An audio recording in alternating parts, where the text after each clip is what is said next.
Hi, எல்லாருக்கும் வணக்கம்.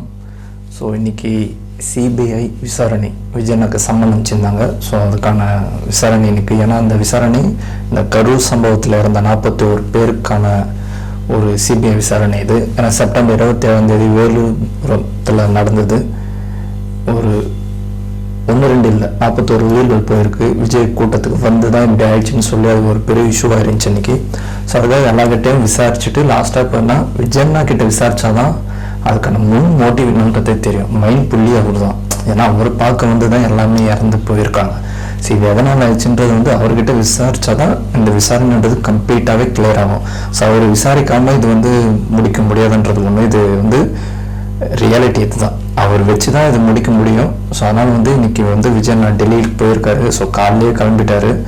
எந்த ஒரு ஆர்ப்பாட்டமும் இல்லாமல், எந்த ஒரு மீடியாவுக்கும் சொல்லாமல் அவர் பாட்டுன்னு ஒரு காரில் கிளம்பி அங்கேருந்து ஃப்ளைட்டு வச்சு போயிட்டார், ரீச் ஆகிட்டார். இதில் வந்து ஒரு முக்கியமான விஷயம் என்னன்னா, ஃபுல் அண்ட் ஃபுல் பிளாக். நல்லா நினச்சி பாருங்கள், விஜயனுக்கு போனது வந்து பிளாக் ஷர்ட்டில். ஸோ திமுக வெள்ளை கொடி தூக்கி போச்சு இல்லையா, கொடையை. ஸோ அதுக்கு கம்பேர் பண்ணி தான் இப்போ போட்டுன்னு இருக்காங்க. ஸோ இப்போ அதுதான் விஜயன் நியாசுக்காக சொல்கிறாரு. எங்கே போனாலும் அவர் சைலண்ட்டாக போட்டு அடிச்சிடுறாரு. பாஜகவோட எங்களுக்கு கூட்டணி கிடையாது, உறவு கிடையாது, டி டீம் கிடையாதுன்றது ஒவ்வொரு வாட்டியும் விஜயனை ப்ரூவ் பண்ணுறாரு. அதுக்கு தான் இந்த பிளாக் ஷர்ட் போயிட்டுருப்பாருன்னு நான் நினைக்கிறேன். ஸோ நீங்கள் என்ன நினைக்கிறீங்க, நீங்கள் சொல்லுங்கள். ஸோ விசாரணை என்னென்ன பேச போகிறாங்க, விஜய் அண்ணாக்கிட்ட என்னென்னலாம் கேட்பாங்கன்றது வந்து ஒரு பெரிய ஒரு பேசும் பொருளாக தான் இப்போ வரைக்கும் இருக்குது. ஏன்னா டெல்லியிலேயே பார்த்தீங்கன்னா டிவிகே கொடி தான். ஸோ அங்கேயும் வச்சு சம்பவம் பண்ணுறாங்க பசங்க. விஜய் அண்ணாக்கிட்ட என்ன கேட்பாங்க அப்படின்னு பார்த்தீங்கன்னா, எனக்கு தெரிஞ்சதும் சொல்கிறேன். அந்த கூட்டத்தில் இருக்கும்போது, அவ்வளோ க்ரௌடில் இருக்கும்போது நீங்கள் எப்படி அதை ரியாக்ட் பண்ணீங்க, உங்களுக்கு எப்படி தெரிஞ்சுது, நீங்கள் லைட் கண்ட்ரோலில் உங்கள்கிட்ட இருந்துச்சா, நீங்கள் சொன்ன டைமுக்கு வந்தீங்களா, அவ்வளோ க்ரௌடு இருக்கும்போது நீங்கள் எதனா இன்ஸ்ட்ரக்ஷன் கொடுத்தீங்களா, இந்த இவ்வளோ க்ரௌடு இருக்குன்னு யாரும் உங்ககிட்ட சொன்னாங்களா, இல்லை நீங்களே லேட்டாக போகணும்னு நினச்சி போனீங்களான்றது மாதிரி நிறைய விஷயங்கள் கேட்பாங்க. இது ஜென்ரலாக கேட்கறது தான். பட் இதில் எந்த ஒரு மோட்டிவும் இருக்காது. இன்னொரு விஜய் அண்ணன் வந்து பயப்பட வேண்டிய தேவையில்லை, சரியா? அவருக்கு தெரியும் இது என்ன பண்ணது, யார் பண்ணது, எதை வச்சு பண்ணது, என்ன மோட்டிவில் பண்ணதுன்றது எல்லாருக்குமே தெரியும். அவங்க கேட்குற கொஸ்டின் விஜய் தான் ஆன்சர் பண்ணிகிட்ருக்காரு. எந்த ஒரு வயலன்ஸ் இல்லாமல், எந்த ஒரு எதுவுமே கிடையாது. அவங்க கேட்குறது விஜய் ஆன்சர் பண்ணுறாரு. ஃபுல் அண்ட் ஃபுல் இங்கிலீஷில் தான் ட்ரான்ஸ்லேஷன் பண்ணுறாரு. அதே மாதிரி சில விஷயங்களை வந்து ரைட் பண்ணி தரணும், எழுதி தரணும். என்னென்ன நடந்துச்சுன்றது அவர் இஷ்டம். உங்கள் மனசில் என்ன தோணுதோ அதை ரைட் பண்ணி கொடுக்குற மாதிரி சொல்லியிருக்காங்க. இப்போ வந்து ஈவினிங் தான் வந்து அது நாளைக்கு விசாரணை நடக்குமா இல்லையான்றது வந்து தெரிய வரும். ஏன்னா ஒரு நாள் தான் விசாரணைன்னு சொல்லி தேவைப்பட்டால் இன்னொரு வாட்டி சம்மந்தமிச்சு கூட வர வச்சு பேசுவாங்க. பட் இன்னைக்கு ஒரு நாள்ன்ற மாதிரி சொல்லியிருக்காங்க. அது அஃபிஷியலாக வந்து ஈவினிங் தான் தெரியும். நாளைக்கு வர சொல்லுவாங்களா இல்லை அவ்வளோதான் இன்னைக்கு போதும் அப்படின்ட்டு அனுப்பிச்சிடுவாங்களா தெரியாது.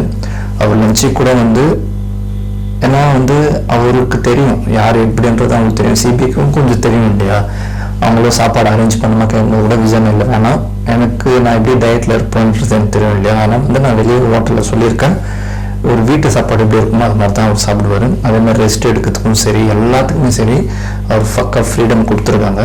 ஸோ விஜய் தான் cooperate, full and full cooperate பண்ணுற, எந்த ஒரு இதுவும் இல்லாமல், எந்த ஒரு அக்ரெசிவ் அது மாதிரி எதுவுமே கிடையாது. ஸோ இந்த சம்பவன்றது பெரிய ஒரு இழப்பு தான். இந்த கரூரில் நடந்து இதுக்கப்புறம் எங்கேயுமே நடக்கக்கூடாது. ஸோ விஜயண்ணா வச்சு தான் இங்கே பிளேன் பண்ணுறாங்க இல்லையா. இப்போ அதெல்லாம் உடச்சிட்டு தான் அங்கே போயிருக்காரு ஜனநாயகனா. ஸோ அவர் ரிட்டர்ன் வரும்போது எல்லாமே மாறும். இதுக்கப்புறம் வர நாட்கள்லாம் வந்து இன்னும் ஜனநாயக படம்னா அது இன்னும் 21 வர கேஸ் வருது. அதுக்கு தனிச்சம் கொடுத்து முடிச்சுட்டா அந்த படமும் ரிலீஸ் ஆகிடும். ஸோ ஆகிடணும், அதுதான் நம்மளோட விருப்பம். ஸோ விஜயண்ணா இப்போ அங்கே போயிருக்கிறது, அவங்க விசாரணை பண்ணுறது எல்லாமே வந்து விஜயண்ணாக்கு தெரிஞ்சு தான். அது அவரும் பைபிளில் எதுவுமே பண்ணல. ஸோ அவர் என்ன விஷயமோ சொல்லிட்டு வந்துடுவார்.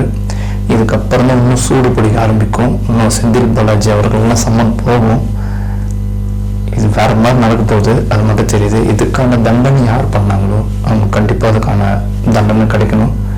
இது மாதிரி சம்பவம் செஞ்சுட்டு ஃப்ரீயாக சுற்றணும்னு நினைக்கிறாங்க இல்லையா, அதெல்லாம் தப்பு, அது நடக்கவும் கூடாது. விஜயண்ணாக்கு ஃபுல் அண்ட் ஃபுல் சப்போர்ட்டாக எல்லாரும் மக்களும் இருக்காங்க. இந்த சிபிஐ விசாரணை பார்த்தீங்கன்னா முழுக்க சுனில்குமார் அவர்கள் தலைமையில் இது நடந்துகிட்ருக்கு. ஸோ விஜயன் எங்கே போனாலும் வந்து ஜெயமாக தான் இருக்கும், வெற்றியாக தான் இருக்கும். அவரும் தப்பு பண்ணலான்றது ஊர் மக்களுக்கு எல்லாருக்குமே தெரியும்.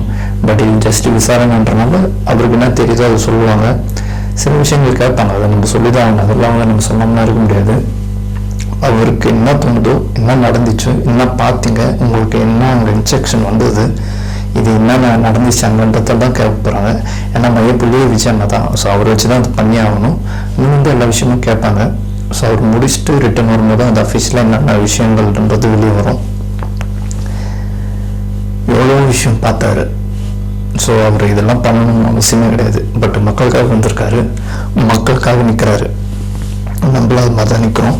ஸோ கூடிய சீக்கிரம் இந்த கேஸ் முடிஞ்சு யார் இது பண்ணாங்களோ அவங்களுக்கு சரியான தண்டனை கிடைக்கணும் தான் நம்மளோட எல்லாரோட எண்ணமும். ஸோ விசாரணை முடிஞ்சோடனே இதுக்கப்புறம் என்ன நடவடிக்கைன்றது தெரிய வரும். கான்ஃபிடென்ட்டாக இருங்க, நல்லதே நடக்கும், வெற்றி நிச்சயம். தேங்க்யூ.